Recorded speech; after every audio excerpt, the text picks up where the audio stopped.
बोलो सच्चिदानंद भगवान की जय। सनातन धर्म की जय। ब्रह्म सर्वत्र सब में समान रूप से रहता है। जैसे सूर्य का प्रकाश जमीन पर, शीशे पर, जल पर एक समान पड़ता है। जब प्रकाश पृथ्वी पर पड़ता है तो पृथ्वी को गर्म तो करता है पर रिफ्लेक्शन नहीं बनाता है। जब प्रकाश पानी पर पड़ता है तो उसमें से सूर्य की छाया तो बनती है लेकिन रिफ्लेक्शन तेज नहीं बनाता है। लेकिन जब वही प्रकाश शीशे पर पड़ता है तो उसमें से तेज रिफ्लेक्शन निकलता है। सूर्य सब में एक समान है लेकिन सूर्य जिन पर पड़ता है वो एक समान नहीं है। इसी तरह आत्मा मनुष्य में पूरे जीवन एक समान रहती है लेकिन जागृत में, स्वप्न में, सुषुप्ति में जिसमें आत्मा पड़ती है, आत्मा का प्रकाश, वो मन एक समान नहीं रहता है।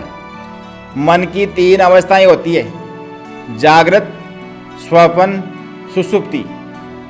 इसलिए एक ही चेतन अलग अलग तरह से का हो जाता है। जैसे बिजली पंखे में, मशीन में, कूलर में, बल्ब में एक जैसी होती है लेकिन उसकी क्रिया शक्ति और प्रकाश शक्ति विभिन्न है। ऐसे ही ब्रह्म सब में समान रहता है। वही ब्रह्म माया में ईश्वर कहलाता है, वही ब्रह्म अविद्या में जीव कहलाता है। वही ब्रह्म अंतःकरण की उपाधि से या रिफ्लेक्शन या आभास पैदा कर जीव बन जाता है। ब्रह्म वैसे ही रहता है लेकिन जो प्रकट होता है उसका नाम जीव है। वही ब्रह्म माया की उपाधि में ईश्वर कहलाता है। वही ब्रह्म कुत्ते में, पशु में, मनुष्य में, अवतार में एक ही होता है। लेकिन गधे में गधे जैसा, सुअर में सुअर जैसा, मनुष्य में मनुष्य जैसा, देवता में देवता जैसा और भगवान राम और कृष्ण में भगवान जैसा। गधे में और मनुष्य में ब्रह्म तो एक समान है लेकिन गधा मनुष्य कभी नहीं हो सकता। गधा समझे या नहीं समझे, ब्रह्म तो अपने अंदर रखता है लेकिन ब्रह्म ज्ञानी कभी नहीं हो सकता क्योंकि गधे में मनुष्य जितनी अक्ल नहीं होती है, इसलिए वह ब्रह्म ज्ञानी कभी नहीं हो सकता है। ब्रह्म में फर्क नहीं है, गधे की अक्ल में फर्क है। इसलिए तुम भी जरा सोचो, जागृत में तुम जिंदा होते हो, सब कुछ सोचने समझने की शक्ति होती है लेकिन जब सोए होते हो तो शरीर की शुद्ध बुद्ध भूल जाते हो। तो सोए में और जागृत में तुम्हारी आत्मा में फर्क है या अंतःकरण में फर्क है। बचपन, जवानी और बुढ़ापा शरीर का आता है, आत्मा तो तीनों स्थिति में समान रहती है। आत्मा कीड़े में, मकोड़े में, पेड़ में, पशु में, मनुष्य में, स्त्री में समान होती है। आत्मा सब में समान होने पर भी हम पशु को मनुष्य नहीं कह सकते और मनुष्य को पशु नहीं कह सकते।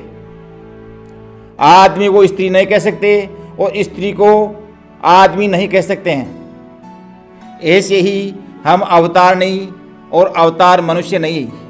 एक ही आत्मा सब में समान है फिर भी अलग अलग है। इसी तरह देवता को मनुष्य, मनुष्य को देवता नहीं कह सकते।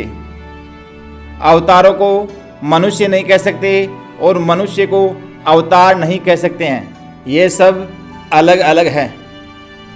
अलग अलग गुण, स्वभाव, योग्यता लेके धरती पर आते हैं और चले जाते हैं। वेदांती जीव को ईश्वर नहीं मानता। वेदांत की बात लोग समझ नहीं पाते हैं। ब्रह्म अंतःकरण की उपाधि से जीव है, ब्रह्म ही माया की उपाधि से ईश्वर है। इसलिए जीव ईश्वर नहीं है, ईश्वर जीव नहीं है, लेकिन ईश्वर व जीव दोनों ब्रह्म है। ईश्वर सर्वज्ञ है, सर्वशक्तिमान है। जीव अल्प शक्ति वाला है, सर्वज्ञ नहीं है। ईश्वर व्यापक है, जीव सीमित है। वो बड़ा है, हम छोटे हैं। ये उपाधि से हैं। लेकिन हमारा अंतःकरण हटा दिया जावे और ईश्वर की माया हटा दी जावे तो वो है सो हम है। ब्रह्म माया की उपाधि में ईश्वर कहलाता है।